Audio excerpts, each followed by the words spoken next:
That's my husband Tom, outstanding in the field. I always like to include Tom because even though I'm the person that's out in the front doing the talks and workshops and marketing, he's the one that's the real workhorse on the farm. But I think it's really important that you read this and read it again and read it again because truly for today's small acreage farm to succeed in the competitive market that's out there, you're not just a farmer. You've got to assess the opportunities of the land. You've got to do an excessive amount of planning for the crop. And then growing it is a huge part of it. But you can grow a fantastic crop. You can do all the planning you want and come up with a great crop. But if you can't sell it, it's not going to do you any good. So you need to really focus on the marketing aspect and know that this is a crucial, important key to success and one of the toughest things for most farmers to do. And if you're in your farm family, one of you has got to be the marketer. And in our farm family, it's certainly me. Tom does not like being out in the public. He does not like the marketing aspect, but he has adjusted. So find your marketer in your family. Next one.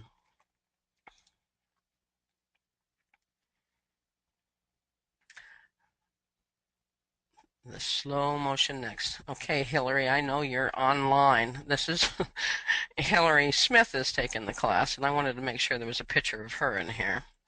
So really, in using the resources that you have with this course and thinking about will it sell, whatever it is that you're going to grow, it's a really, really good idea that you know who your customer is before you plant.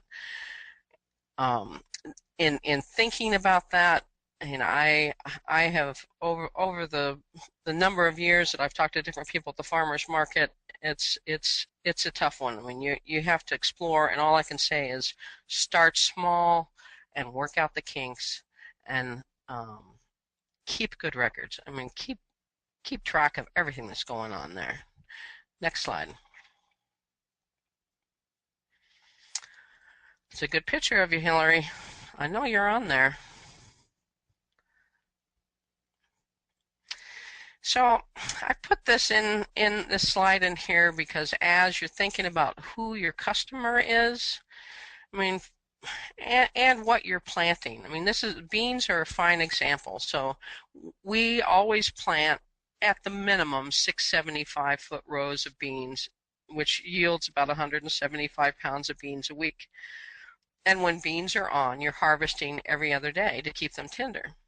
So can you keep up with this harvest? The reason we don't plant anymore, I mean, we could sell a lot more beans, but this is as much as we can physically keep up with. And this is as much as our commercial refrigerator that we have will hold until we get it to market. Now, some years ago, I had one of my students went out and planted an acre of beans. And when the beans were ready, he gave me a call and said, "Do you know anybody that wants to buy some beans?" Well, do you think he made any money off of those beans? No, he didn't. I'm sure he ended up tilling them under. I don't know if he did a U-pick or what he ended up doing with them, but he did not make any money off of that crop because he didn't do the homework to figure out who was going to buy those beans.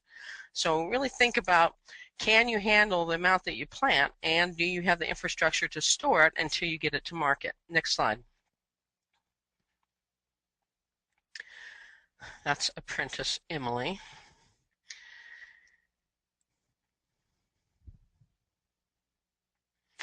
So, and the poll talked about relationship marketing, and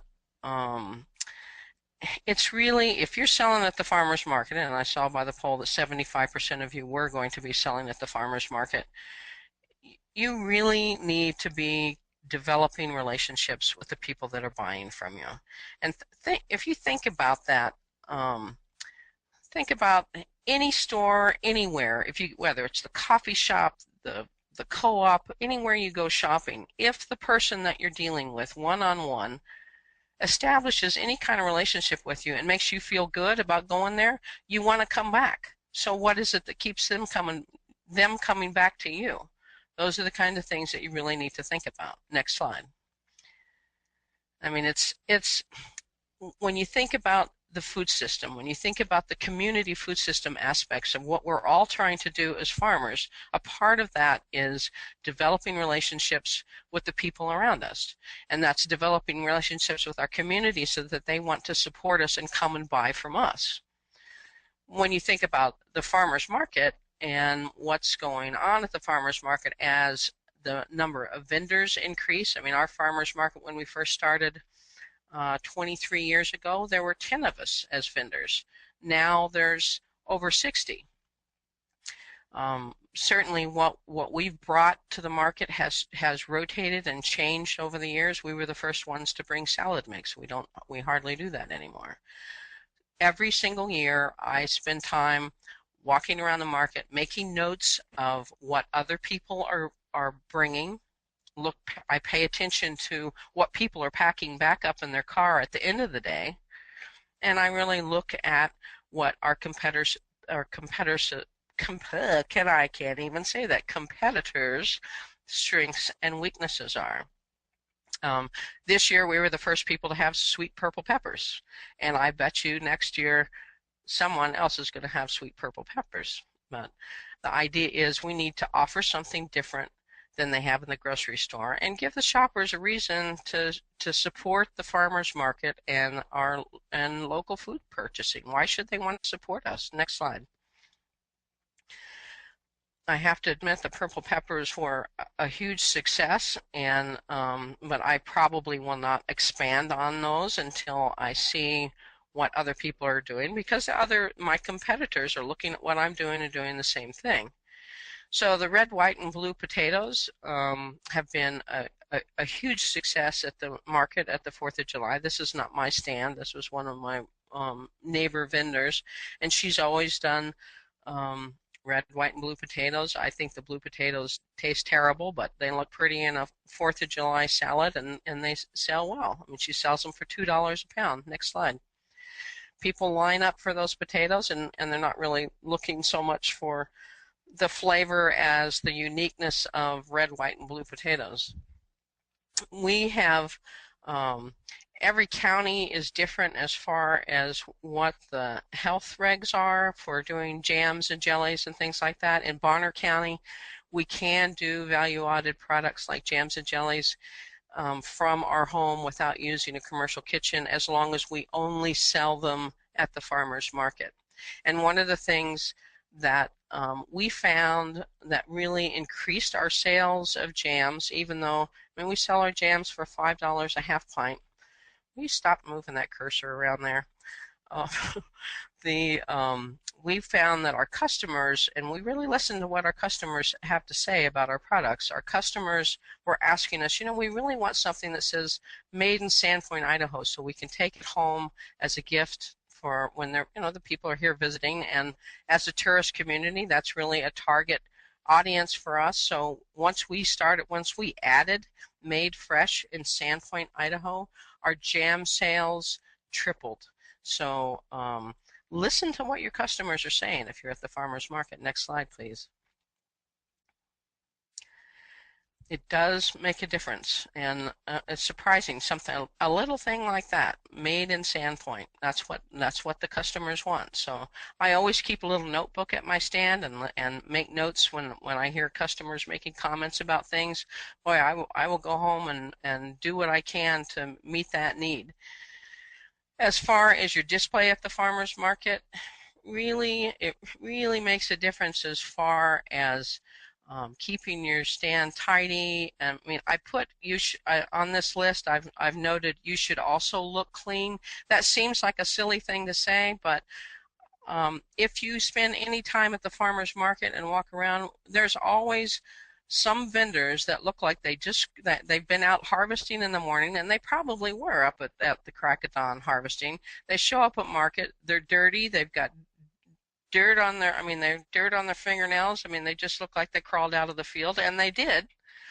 And people aren't so apt to support that. I mean, they look at you as a vendor, and you need to be you don't have to have an exchange with everyone that comes there, but you want things to be clean and tidy. I mean, that's people are going to be eating this stuff. You need to at least make it look like you're making an effort to provide them with clean food. Next slide. And this is one of my neighbor vendors, one of the people that sets up next to me at the farmer's market. So this is an old cartoon that I found from back in 1990, I think. Go back to that cartoon, please. Just of the idea being you got the two old timers selling out of the back of their pickup, and then here's the new guy comes in and he's in a bunny costume and he's got the signs and he's got balloons. That really is the essence of what happens at the farmers market, and the transition of things and how the market works through. I mean, whatever you come up with, there's always going to be somebody comes up wearing a bunny suit and having balloons and taking it to the next level. So that's really important that you pay attention to that. Next slide. I thought it was a cute idea, and I'm trying to figure out how I can get my husband to wear a bunny suit, but maybe a chicken costume might be more appropriate. As far as information at your stand, we always have brochures, a number of different things there ready to go. I think it's really important that you are able to give talking points. If you're selling vegetables that you don't like, it's probably not a good idea to be there saying, well, I couldn't tell you how to cook this because I don't really like it. People aren't going to be so apt to be making a purchase from you with that case. But recipe cards, we always try to provide recipes for people and give them serving suggestions. That really makes a difference. Having signs and going through the different ways to make sure, if the basil's coming on, I always let people know that they can make orders for us to harvest extra basil for them, or to pick up after the farmer's market and later in the week. But next slide, please. You can read through these later. I'm trying to catch us up with time here.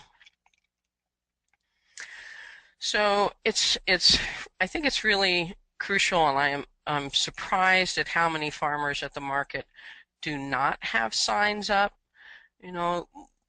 Customers anymore with all the things going on with GMOs and pesticides, and we've got a lot of savvy customers out there, and they really do want to know what your growing practices are, and you really should have a sign there that says, I like the Muskrat Hill Farm. These are actually farmers that went through this sustainable ag course a few years ago with me here in Sandpoint, and they're doing well. But that's a great sign. They're not certified organic, but they've made it clear that they don't do pesticides, herbicides, chemicals, fertilizer.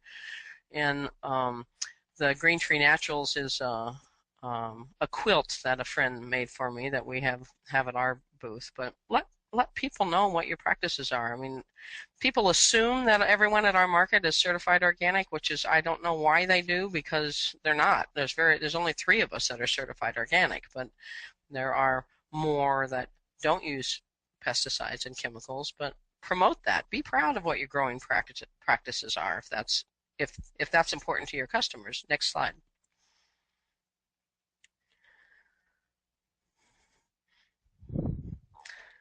Customer service.